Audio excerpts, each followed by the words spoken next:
کر رہا ہوں نہیں ہو سکتے. تو وہی ہے چار چیز. سب سے پہلے ٹارگیٹ تو بنا ہوا اللہ کو حاصل کرنا. نمبر 2 کیا ہے؟ وہ ہے ڈسپلن. آپ کو ڈسپلن ہونا ہے. ڈسپلن کے بغیر کامیابی نہیں ملے گی, کہیں نہیں ملتی. ملی ہے اسکول میں, ملی ہے کالج میں, ملی ہے آپ کو کیا نام ہے آفس میں, کہیں نہیں ملتی. ایسا کرو آفس جو ہے وہ پہن کے چلے جاؤ, تو پہن کے چلے جاؤ, کیسا رہے گا؟ پاگل آدمی. یہ آفس ہے یار, یہ جگہ توپ کی تھوڑی ہے. ہوگا ایسا نا, کیونکہ وہ ڈسپلن, بھائی آفس کا ڈسپلن یہ ہے. حضرت ڈاکٹر الہی صاحب رحمۃ اللہ علیہ سے ایک صاحب آئے, ان کے حضرت عجیب سا معاملہ ہے حضرت, میں جو ہے وہ اسٹیل میں کام کرتا ہوں, لیکن میرا لباس تو ایسا ہے, اب میں وہاں پر یہ لباس پہن کے جاؤں تو کچھ اور. ارے بھائی تمہیں کس نے کہا ہے وہ لباس پہن کے جاؤ؟ دیکھو جس جگہ کام کرتے ہو اس جگہ کی وردی پہننی پڑتی ہے نا بھیا, وردی پہن کے سب جاؤ. کیونکہ ان کو پتا ہے کہ بھائی خدا نہ کرے آگ لگ جائے, فلاں لگ جائے, اس قسم کی ایسی وردی بنائی ہے, تو آپ نے اس کو ماننا ہے. وہاں سے آ جاؤ, پھر آپ اپنی وردی اتار دو. ایسی کرتے ہیں نا, صحیح ہے, اس میں کیا مسئلہ ہے؟ مسئلہ تو ہم نے بنا رکھا ہے اس لعنت کی وجہ سے. ایسا کہیں نہیں ہے. آفس جا رہے ہو, اگر وہ کہہ ٹائی تو ٹائی پہن کے جاؤ, وہی تمہاری اللہ کا حکم ہے. کیوں؟ کیونکہ بھائی جہاں نظام ایسا ہے وہاں آپ یہ کام نہیں کر سکتے. اگر تم یہ کام نہیں کرو گے, اللہ معاف کرے, اللہ معاف کرے, تم پریشان ہو جاؤ. کیونکہ ہمارے اندر وہ مجاہدہ کرنے کی طاقت نہیں ہے. تو ہمارے بزرگوں نے تو کون سا کام مشکل کہا ہے یار. بس شرط یہی ہے کہ تم اس بات کو یہ سمجھ کے جاؤ کہ بھائی میں مجبور ہوں کیونکہ مجھے کام کرنا ہے. تو کام جب کرنا ہے تو اسی کا لباس پہننا پڑے گا.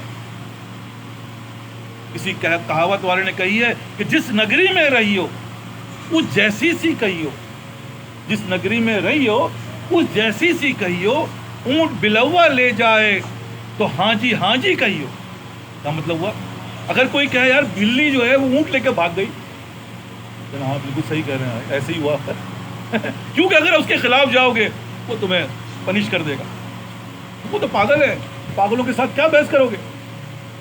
یہ سب عرض کر رہا ہوں, یہ بہت آسان نسخے, لیکن نسخے کا عمل کب آئے گا؟ جب آپ کا فارمولہ یہ ہوگا.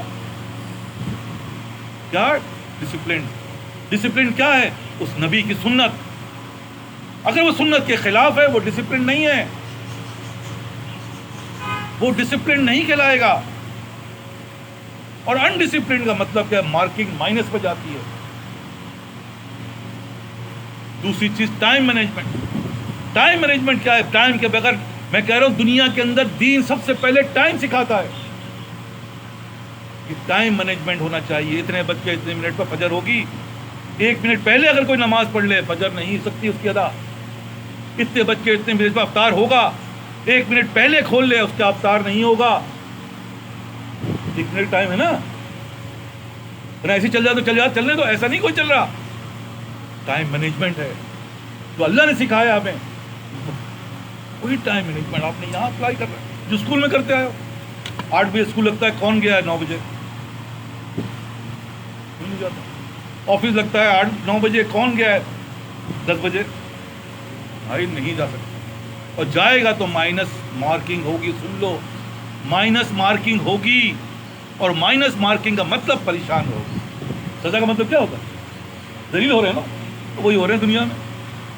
سب کچھ کر رہے ہیں ذلت ہے. بھائی کیوں ہے؟ اس لیے کہ تمہارے ٹائم مینجمنٹ نہیں ہے, اس لیے کہ تمہارے اندر کنسسٹنسی تو کامیابی کی علامت ہے.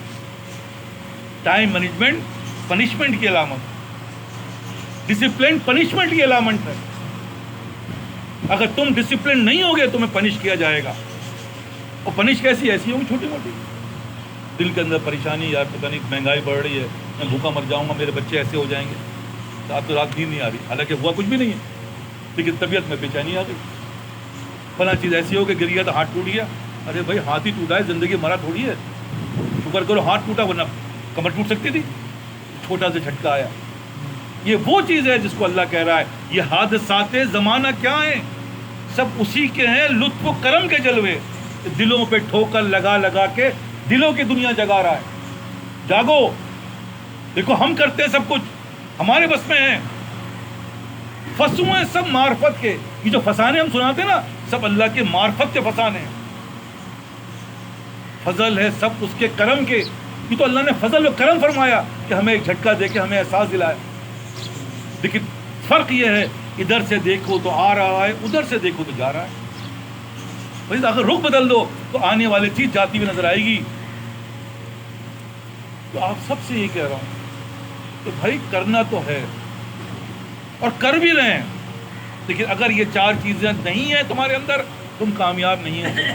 بھول جاؤ، غلط فہمی مبتلا ہو، پنش ہوگا، سزا ملے گی، پریشان رہو گے. اور یہ 4 چیزیں جس دن تمہارے اندر آ گئی، اللہ کے حکم کے عین مطابق جو ڈسپلن، یہ ساری چیزیں آئیں گی، تو قسمیں کھا کے میں کیا کہوں گا، تم کہو گے یہ بچہ کامیاب ہوگا. کامیابی تو 20 سال بعد لکھی ہوئی یار، ابھی تھوڑی. لیکن یہ نہیں ہوگا تو 20 سال اس کا ضائع ہوگا، کچھ بھی نہیں ملے گا، نیٹ رزلٹ یہ ضائع ہو گیا. اور سب سے یہی کہہ رہا ہوں، سب سے پہلے ان باتوں پہ توجہ دینا، یہ بیس ہے. اور دوسری بات یہ بتا رہا ہوں، دیکھیں دنیا اور آخرت میں بڑا فرق ہے. یہاں الٹی کہانی ہے، ہر چیز یہاں کو الٹی ہے. یہاں ہم چیز دیتے ہیں تو ہم سمجھتے ہیں اللہ تعالیٰ کیا چیز دے رہے تو آئے گا نہیں. اللہ کہتا ہے جب تم دیتے ہو تو ہم اس کا 10 گنا دیتے ہیں. الٹا ہے نا، جاتی ہوئی چیز نظر آتی ہے، یار میرے 100 روپے چلے گئے، 100 روپے گئے نہیں. بھائی میرا بیج تھا وہ میں نے زمین میں بو دیا، وہ بیج گیا نہیں، ظاہر میں چلا گیا. لیکن باطن کیا ہے، وہ بیج درخت بن کے نکلے گا. جب وہ درخت بن کے نکلے گا تو کتنے بیج میں نکلیں گے، ہو نہیں سکتا. تو یہی عرض کر رہا ہوں، ان باتوں کو تم دنیا کے لحاظ سے نہیں لینا. یہاں کا فارمولا الٹا ہے. یہاں چیز جاتی ہے تو وہی لے کر آتی ہے، جس کے بارے میں نبی صلی اللہ علیہ وسلم کہہ رہے ہیں، میں آپ کو قسمیں کھا کے بول رہا ہوں، تم صدقہ تمہارے لیے کیا ہے، تم جتنا دو گے اللہ تعالیٰ تمہیں کبھی بھی تمہیں جو ہے وہ غریب نہیں کرے گا. یہاں فارمولا الٹا ہے، لیکن ہم اس فارمولے کو سمجھ نہیں پا رہے. ہم تو دنیا کی آنکھ سے دیکھیں، جب دل کی آنکھ کھلے گی نا تو پتہ چلے گا یار واقعی میں یہاں تو دینے سے آتا ہے. تو میں یہ عرض کر رہا ہوں، دنیا کا فارمولا کچھ اور ہے اور اللہ کا فارمولا کچھ اور ہے. یہی اس دنیا کا دھوکہ ہے. ہم اور آپ یہی دھوکے میں رہے ہیں، یہی امتحان ہے. یہاں کی ہر چیز ایسی نظر آتی ہے. تو آپ سب سے یہ کہہ رہا ہوں، اس چیز کو حاصل کرنے کے لیے اس کو فارمولا ہم نے کیا کرنا پڑے گا کہ بھائی اللہ کہتا ہے کہ کوئی بھی نیک عمل ہماری حکم کے بغیر تم نہیں لے سکتے. دنیا کے اندر الٹا ہے کہ تم پیدا ہو، تمہارے رزق میرے اوپر لازم ہو گیا، رزق دینا مجھ پر سمجھو کہ مجھ پہ لازم ہے میں تمہیں رزق پہنچاؤں. یہاں دنیا کا فارمولا یہ ہے، تم جس رزق کے پیچھے بھاگ رہے ہو، رزق تو ہم نے دینا ہے اور ہمارے اوپر لازم ہے، ہم تمہیں ضرور دیں گے. لیکن جو میں آپ سے کہہ رہا ہوں وہ آپ اور ہم نہیں لے سکتے بغیر اللہ کے فضل کے. یہ چیز ایسے نہیں مل سکتی، یہ چیز ایسے نہیں حاصل کر سکتے. اس کے لیے سب سے پہلے فارمولا اللہ سے مانگنا. یا اللہ آپ نے ہمیں دنیا میں بھیجا، یا اللہ آپ نے کہا ہے کہ یا اللہ نیکی میرے حکم کے بغیر تم نہیں کر سکتے، میرے فضل کے بغیر تم نہیں کر سکتے. یا اللہ مجھے عطا فرما دے. اور یہی فارمولا جو میں آپ سے عرض کر رہا ہوں، میں بار بار دہراتا ہوں کہ نبی صلی اللہ علیہ وسلم کے جو چچا ابو طالب تھے، جنہوں نے دین کے اوپر بڑے کام کیے، لیکن ابو طالب تھے، لیکن وہ طالب انہوں نے اللہ کو نہیں کیا. اللہ معاف کرے وہ جہنم رسید ہو. ابراہیم علیہ السلام کے والد طالب نہیں ہوئے، اللہ نے ان کو جہنم رسید کر دیا. تو سب سے پہلے طلب کرنی ہے، یا اللہ مجھے توفیق عطا فرمائے، یا اللہ اس کے بغیر میں کر نہیں سکتا، یا اللہ تو رحیم ہے کریم ہے تو کرے گا. بھائی کسی نہ کسی کو انجینئر بنائیں گے، کسی نہ کسی کو ڈاکٹر بنائیں گے، کسی نہ کسی کو ذمہ دار بنائیں گے. وہ بنائیں کیونکہ قانون ان کا، اس کے بغیر دنیا چل نہیں سکتی. کسی نہ کسی کو کاشتکار بنائیں گے، کسی نہ کسی کو سب کچھ کسی نہ کسی کو بننا ہے. لیکن یہ چیز کسی نہ کسی کے کام نہیں ہے. ای سعادت زور بازو نیست، تانا بخشن خدا دانا بخشن، یہ تمہارے طاقت سے نہیں آ سکتی جب تک کہ تم پہ اللہ فضل نہ فرماتے۔ تو سب سے پہلے 2 رکعت نماز، یا اللہ 2 رکعت نماز اس لیے کہہ رہا ہوں کہ بھائی فائل پکی کرو یا اللہ، ورنہ چلتے پھرتے اللہ سے کہنا یا اللہ مجھے توفیق عطا فرما، یا اللہ مجھے توفیق عطا فرما۔ تو 24 گھنٹے کے اندر 2 رکعت نماز، یا اللہ میں دنیا میں آیا ہوں، میں تو اس لعنت میں پھنسا ہوا ہوں، یہ دنیا بڑی دھوکے کی جگہ ہے، لیکن یا اللہ آپ کے فضل ہو تو میں کامیاب ہو جاؤں۔ تو آپ نے 2 رکعت اس کو مانگنا پڑے گا۔ یہ 4 چیزیں تو اس بات کی نشاندہی کریں گی کہ ہاں ہم کامیابی میں چل پڑیں گے۔ یہاں پہ آنے کا کنسسٹنسی اس بات کی دلیل ہوگی کہ اللہ تعالیٰ نے اس کو توفیق عطا فرمائی، تو یہ اس بات کی علامت ہے کہ اللہ نے عطا فرمایا ہے۔ لیکن اس سے پہلے کیا ہے؟ آپ مانگیں گے 2 رکعت نماز نفل، یا اللہ اس دنیا میں آنے کا مقصد آپ نے مجھے صرف اپنی رضا، یا اللہ یہ میرے بس کا نہیں، آپ مجھے توفیق عطا فرمائیں، یا اللہ آپ کی توفیق میں نہیں کر سکتا۔ چلتے پھرتے اٹھتے بیٹھتے خدا قسم روتے بیٹھ اللہ سے کہتے رہو۔ دوسری چیز کہ جب اللہ تمہیں توفیق دے گا نا، یہ سب بتا رہا ہوں نشانیاں، اللہ جب تم پہ فضل فرمائے گا نا تو اہل اللہ کی صحبت کا فرمائے گا۔ اہل اللہ کیا ہے؟ جو اللہ کی طرف جا رہے ہیں وہ اہل اللہ ہے۔ ہم یہاں پہ کیوں بیٹھے ہوئے ہیں؟ اللہ کے لیے بیٹھے نا، ہم اہل اللہ کہلائیں گے، اللہ والے کہلائیں گے۔ بھائی اگر یہاں ڈاکٹری کی پڑھائی ہوتی کیا کہ ڈاکٹر صاحب، انجینئرنگ کی پڑھائی کیا انجینئر ہے، MBA پڑھائی کا بھائی سارے کاروباری ہیں یہ۔ لیکن ہم اور آپ بیٹھے اللہ کے لیے تو ہم کیا اللہ والے ہیں۔ دیکھو فارمولہ بہت آسان ہے، کیونکہ اللہ نے قرآن میں جو کہا ہے اس لفظ کے اوپر جو تفسیر لکھی جاتی ہے، جو بتایا جاتا ہے اس کے اوپر یہی ہے کہ یا ایھا الذین آمنوا، عام ایمان لانے کے بعد اتقوا اللہ، مجھ سے ڈرو، کونوا مع صادقین، یہ جو الفاظ ہے نا کونوا مع صادقین، تو کہنے والے لکھنے والے نے لکھا کہ کیا کہ ان کے نیک لوگوں کے ساتھ ہو جاؤ، یہ نہیں کہا کہ نیک ہو جاؤ۔ ہمیں کیا کہہ رہے ہیں؟ ہمیں کہہ رہے ہیں ان کے ساتھ ہو جاؤ۔ ساتھ کا مطلب جس میں جیسے رہو گے ویسے بن جاؤ گے۔ اگر تمہارے ساتھ نہیں ہے تو کبھی نہیں بن پاؤ گے۔ میں نے کہا نا اگر کوئی کالج میں ڈاکٹری کا تو ڈاکٹر نہیں بن پائے گا، اگر وہ انجینئر کے ساتھ نہیں ہوگا تو وہ انجینئر نہیں بن پائے گا۔ اسی طرح دوسری چیز تمہاری نشانی کیا ہوگی؟ کونوا مع صادقین نظر آئے گا تمہیں، اللہ تمہیں توفیق دے گا، سمجھ دے گا۔ ہم اور آپ یہاں بیٹھے ہوئے ہیں، کونوا مع صادقین کے حکم پہ بیٹھے ہوئے ہیں، تو پہلی چیز اللہ سے مانگو۔ جب یہ مانگو گے تو تمہیں کیا ملے گا؟ کونوا مع صادقین ملے گا، جس کو مولانا روم کہتے ہیں کہ این چیز خود بخود چیزیں نہ شد، این آہن خنجر تیغے نہ شد، این حلوائی نہ شد استاد کار، تا غلام شکر ریزے نہ شد، مولوی ہرگز نہ شد مولائے روم، تا غلام شمس تبریزے نہ شد۔ کہ دنیا میں کوئی چیز خود بخود نہیں بنی، کوئی نہ کوئی ذریعہ، دنیا اسباب کی جگہ ہے، یہاں ذریعے سے چیز بنتی ہے۔ تو دوسرا کیا ہے؟ اللہ یہ ذرائع عطا فرماتے ہیں۔ دوسری نشانی کیا ملے گی؟ آپ کو یہ ملے گا، مبارک ہے یار، صحیح راستے میں چلتے ہیں۔ تیسری کیا ہے؟ رزلٹ آئے گا۔ روز صبح شام رزلٹ ٹیسٹ ہو رہا ہے۔ ٹیسٹ کیا ہو رہا ہے؟ ہم آ گئے، کیسا ہوا حالات؟ یا اللہ تیرا شکر آپ نے مجھے پہنچا دیا۔ ہم رہ گئے، یا اللہ معاف فرما دی، یا اللہ میری بدعمالی میں رہ گیا۔ رزلٹ آ چکا ہے، رزلٹ ہر وقت آ رہا ہے۔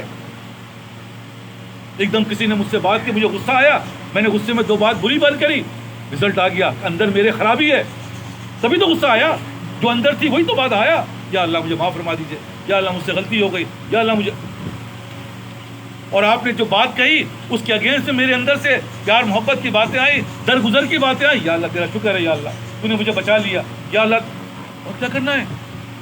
جب یہ تم کرو گے خود بخود تمہاری چیزیں بڑھتی چلی جائیں گی۔ تو بیٹا ان 4 چیزوں کو حاصل کرنے کے لیے یہ 3 چیزیں کرنا لازم ہے۔ یہ دنیا نہیں ہے کسی نہ کسی کو تو جمع دار بنائے گا، یا اللہ معاف کرے، کسی نہ کسی کو کچرا چننے والا بنائے گا، وہ کسی نہ کسی کو انجینئر ڈاکٹر مالدار بنائے گا۔ یہ اللہ کا اوپر لازم ہے کیونکہ دنیا کا نظام چلانا ہے، لیکن یہ لازم نہیں ہے کہ تو اللہ نے فضل فرما دیا، کرم فرما دیا کہ ہمیں اللہ نے اپنے نبی کے اس میں پیدا فرما دی. تو بات صرف عرض کر رہا ہوں بھائی اتنا آسان فارمولہ ہے. اگر اس آسان فارمولے پہ ہم اور آپ کام نہیں کریں گے پھر کیا ہوگا؟ پھر وہی ہوگا جو میں عرض کر رہا ہوں، پریشان رہو. وہ جتنا دین والا ہے اتنا زیادہ پریشان ہے. وجہ کیا ہے؟ وجہ وہی بتا رہا ہوں جو میں آپ سے. اس کو اللہ پنش نہیں کر رہا، اس کو اللہ ٹوک رہا ہے. پنش تو اللہ معاف کرے، کچھ اور چیز ہوتی ہے. کیونکہ جتنا وہ پریشان رہے گا اتنا اللہ سے جڑے گا نا. تو مقصد تمہیں پریشان، اللہ کہتا ہے مجھے کوئی شوق تھوڑی تھا پریشان کرنے کا. لیکن اگر تم بار بار کہہ رہا ہوں کہ جتنا دین والا ہے آج کہتے ہیں پریشان، کیونکہ وہ اللہ کی بات پر جو اس نے کمٹ کیا وہ پورا نہیں کرتا، نان کمیٹڈ ہے. ہسٹری اٹھا کے دیکھو نا پتہ چلے گا. کوئی آدمی اللہ معاف کرے عزت کے چکر میں لگا ہوا ہے کیا میں بڑا مولوی کہلاؤں، میں بڑا اللہ معاف کرے پیر کہلاؤں، میں بڑا اللہ کرے حافظ کہلاؤں. کوئی کچھ میں لگا ہوا ہے، کچھ لگا ہوا ہے. تو یہ جو چیز ہے وہ کیا کہتے ہیں اللہ کہ تم یہ جو کر رہے ہو یہی سب سے بڑی ہلاکت ہے، جس کے بارے میں حدیث کا مفہوم ہے کہ سب سے پہلے قیامت میں کون اٹھایا جائے گا؟ کوئی دیندار اٹھایا جائے گا. کیوں بھائی؟ پہلے کافر کیوں نہیں ڈال رہے؟ سب سے پہلے دیندار اٹھایا جائے گا، جو حافظ ہوگا اٹھاؤ اور جہنم میں ڈالو ان کو اوندھے منہ. جو عالم ہوگا اٹھاؤ اور جہنم میں ڈالو ان کو اوندھے منہ. جو عابد ہوگا، بڑا نمازی ہوگا، فلاں ہوگا، اٹھاؤ جہنم میں ڈالو اوندھے منہ. جو شہید ہوگا یہ سب سے پہلے اٹھا کر بغیر حساب کتاب کے جہنم میں ڈال دیے جائیں گے. کیوں؟ اسی لیے تم نے ہمارے ساتھ دھوکہ کیا. تم دین کا نام لے کے دنیا تم نے کمائی، تمہیں ہم نے دیا، تمہیں ہم نے قاری سے تم نے گلا بنا کے تم نے لوگوں کو جو ہے وہ اس کی عزت کانے کے چکر میں لگے رہے. یہی دھوکہ، اللہ دلوں کا حال جانتا ہے. تو پریشان کون ہوگا؟ یہی دیندار. اس لیے کہ اس کو پنش ہے، اس نے وعدہ کر کے مکر رہا ہے. غلام صاحب مجھے یہ دے دیں، میں آپ کی پوری بات مانوں گا، اور وہی اس کے خلاف کرے جوتے پہلے اس کو پڑیں گے نا. منافق کے بارے میں کیا کہتے ہیں؟ منافق جہنم کے سب سے نیچے درجے پہ ہو. کیوں؟ دھوکہ دے رہا ہے، وہ منافق ہے. کیوں؟ بات کر کے یہ جو ہے یہ مکر رہا ہے. ایک آدمی مسلمان نہیں ہے کوئی ایشو نہیں ہے، لیکن جو مسلمان ہونے کے بعد وہ مرتد ہو گیا، گردن اڑا دو 1 سیکنڈ کے اندر اس کی، یہ سزا ہے. اور اس نے قتل تھوڑی کیا کوئی، لیکن جو وعدہ کیا تھا اس سے مکر گیا. اور وعدہ مکرنے کی جگہ اللہ کے یہاں گردن اڑا دو. تو ہم اور آپ بھی پریشان ہیں، لیکن پریشانی کی وجہ یہ نہیں ہے جو آپ سمجھ رہے ہو. ہم کمیٹڈ ہیں، اور کمیٹڈ کے بعد اس کے اگینسٹ کرو گے سزا ملے گی. بس سمپل ہے. اور جتنا تم کامیابی کے لیے تمہیں کیا کرنا ہے وہی 4 چیزیں جو میں عرض کر رہا ہوں. کنسسٹنسی اگر تمہیں مل گئی اور تمہیں جو ہے وہ ٹائم مینجمنٹ مل گیا، تمہیں جو ہے وہ ڈسپلن مل گیا، خدا کی قسم کھا رہا ہوں کامیاب.